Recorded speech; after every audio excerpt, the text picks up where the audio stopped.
Hi കുട്ടികളെ, എല്ലാവർക്കും 4ാം ക്ലാസ്സിലെ EVS ക്ലാസ്സിലേക്ക് സ്വാഗതം. അപ്പോൾ നമ്മൾ ഇലക്കുമുണ്ട് പറയാൻ എന്നുള്ള പാഠഭാഗത്തിലെ 26ാമത്തെ പേജിലെ വിത്ത് മുളക്കുന്നതിൻ്റെ വിവിധ ഘട്ടങ്ങളെക്കുറിച്ചാണ് ഇന്ന് നമുക്ക് പഠിപ്പിച്ചു തന്നത്. അപ്പോൾ വിത്ത് മുളക്കുമ്പോൾ ആദ്യം വരുന്നത് ബീജമൂലമാണ്. ബീജമൂലം താഴോട്ട് പോയി അത് വേരായി മാറുന്നു. ബീജശീർഷം മുകളിലോട്ട് പോയി അത് കാണ്ഡമായി മാറുന്നു. ഇതെല്ലാം വിത്ത് മുളക്കുന്നതിൻ്റെ വിവിധ ദൃശ്യങ്ങളാണ്. ഇത് ചെറുപയർ, ചോളം, ഇത് പയർ. വിത്ത് മുളക്കുന്നതിൻ്റെ വിവിധ ഘട്ടങ്ങൾ, പയർ വിത്ത് മുളക്കുന്നതിൻ്റെ വിവിധ ഘട്ടങ്ങളാണ് ചിത്രത്തിൽ കാണിച്ചിരിക്കുന്നത്.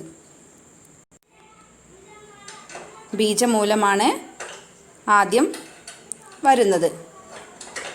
പിന്നീട് ബീജശീർഷം മുകളിലേക്ക് വളരുന്നു.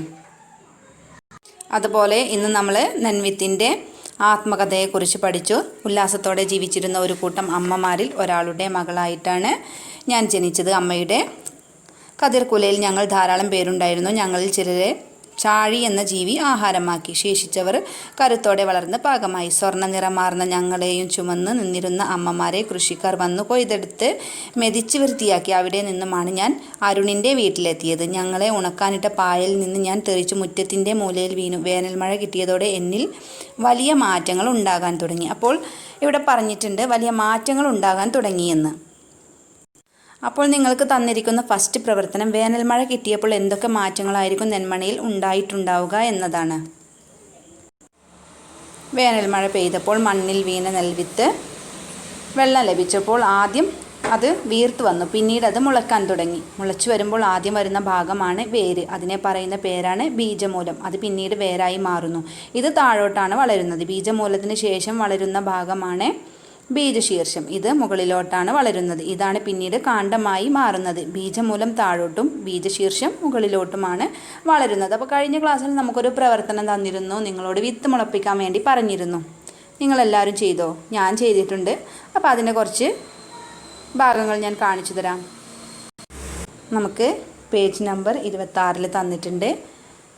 വിത്ത് മുളക്കുന്നതിൻ്റെ വിവിധ ഘട്ടങ്ങൾ തന്നിട്ടുണ്ട്.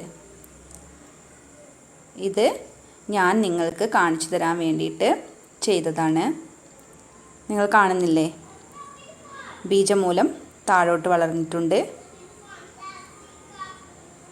പിറ്റേ ദിവസം ഇതുപോലെ, അടുത്ത ദിവസം, പിന്നെ 4 ദിവസം കഴിഞ്ഞപ്പോൾ ഇതുപോലെ. ഓക്കെ, അപ്പോൾ ഇനി അടുത്ത ചോദ്യം വരുന്നത് നോക്കാം. വിത്ത് മുളയ്ക്കാൻ ആവശ്യമായ ആഹാരം എവിടെ നിന്നാവും കിട്ടിയിട്ടുണ്ടാവുക? നിങ്ങൾ മുളപ്പിച്ച ചെടിയിൽ ഇലയും തണ്ടും വേരുമല്ലാതെ വേറെ എന്തെങ്കിലും ഭാഗങ്ങൾ കാണുന്നുണ്ടോ? എന്തായിരിക്കും അതിൻ്റെ പ്രത്യേകത എന്നാണ് ചോദിച്ചിട്ടുള്ളത്. മുളച്ചു വരുന്ന ചെടിയുടെ ബീജശീർഷത്തിൽ കട്ടിയുള്ള ഇല പോലുള്ള ഭാഗമാണ് ബീജപത്രങ്ങൾ. ഇതിലാണ് ആവശ്യമായ ആഹാരം സംഭരിച്ചിരിക്കുന്നത്. അപ്പോൾ എവിടെ നിന്നാണ് അവർക്ക് ആഹാരം കിട്ടിയിട്ടുള്ളത്? ബീജപത്രങ്ങളിൽ നിന്നാണ്, അല്ലേ? ഇതിലുള്ള ആഹാരം ചെടി ഉപയോഗിക്കുന്നു. വളരുന്നതിനനുസരിച്ച് ബീജപത്രം ചുരുങ്ങുന്നു. ചെടി ആഹാരം വലിച്ചെടുത്ത് ഉപയോഗിക്കുന്നത് കൊണ്ടാണ് ഇത് ചുരുങ്ങുന്നത്. ചെടി സ്വന്തമായി ആഹാരം നിർമ്മിക്കുന്നത് വരെ ബീജപത്രത്തിലെ ആഹാരം ഉപയോഗിച്ചാണ് ചെടി വളരുന്നത്. അപ്പോൾ നിങ്ങൾ കാണുന്നില്ലേ? ഇതിൽ കാണുന്ന ഈ സംഭവമാണ് ബീജപത്രങ്ങൾ എന്ന് പറയുന്നത്. ഓക്കെ, ഇനി ഞാനിവിടെ കുറച്ച് വൺ വേർഡ് ക്വസ്റ്റ്യൻസ് പറയാം. വിത്തിൽ നിന്ന് ആദ്യം മുളച്ച് പുറത്തു വന്ന ഭാഗം ഏത്? ബീജമൂലം. ആദ്യം പുറത്തു വന്ന ഭാഗം എന്തായിത്തീരുന്നു? വേര്. വേര് ഏതു ദിശയിലേക്ക് വളരുന്നു? താഴോട്ട്. വിത്തിൽ നിന്ന് പിന്നീട് മുളച്ചു വന്ന ഭാഗം ഏത്? ബീജശീർഷം. അത് ഏത് ദിശയിലേക്ക് വളരുന്നു? മുകളിലോട്ട്. വിത്തിൽ നിന്ന് രണ്ടാമത് മുളച്ചു വന്ന ഭാഗം എന്തായിത്തീരുന്നു? കാണ്ഡം. പയർ വിത്തിന് ഏത് തരം വേരുപടലമാണുള്ളത്? തായ്വേര്. നെൽവിത്തിന് ഏതു തരം വേരുപടലമാണുള്ളത്? നാരുവേര്. വിത്ത് മുളയ്ക്കുന്നതിൻ്റെ വിവിധ ഘട്ടങ്ങൾ നോട്ട്ബുക്കിൽ വരയ്ക്കുക. വിത്ത് മുളയ്ക്കുന്നതിൻ്റെ വിവിധ ഘട്ടങ്ങളുടെ മാതൃക ക്ലേ, നൂല് പോലുള്ള വസ്തുക്കൾ ഉപയോഗിച്ച് നിർമ്മിക്കാൻ വേണ്ടി പറഞ്ഞിട്ടുണ്ട്.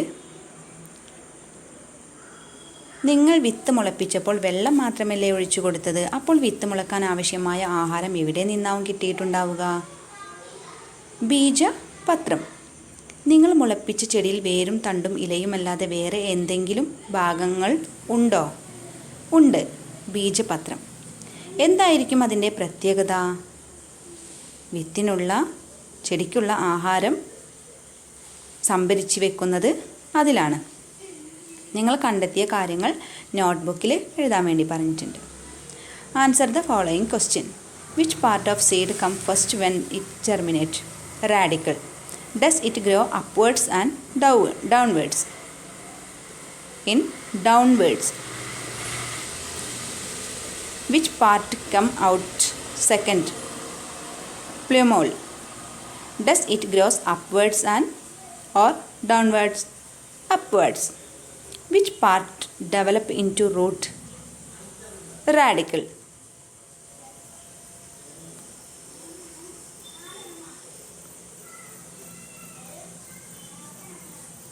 അടുത്തത്, what does the plumule grow into? Stem. What type of root system does pea seed have? Taproot. What type of root system does paddy grain have? Fibrous root. Draw the different stages of seed germination in the notebook.